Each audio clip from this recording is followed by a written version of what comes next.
అభ్యాసయోగయుక్తేన చేతసా నాన్యగామినా పరమం పురుషం దివ్యం యాతి పార్థానుచింతయన్. కవిం పురాణమనుశాసితారం అణోరణీయాం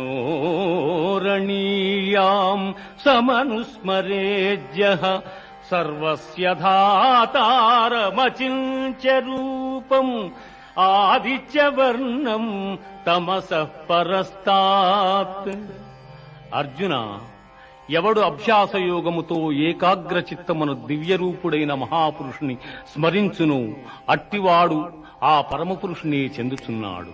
ఆ మహాపురుషుడే సర్వజ్ఞుడు, పురాణ పురుషుడు, ప్రపంచమునకు శిక్షకుడు, అణువు కన్నా అణువు, అనూహ్యమైన రూపము కలవాడు, సూర్యకాంతి తేజోమయుడు, అజ్ఞానాంధకారము కన్నా ఇతరుడు.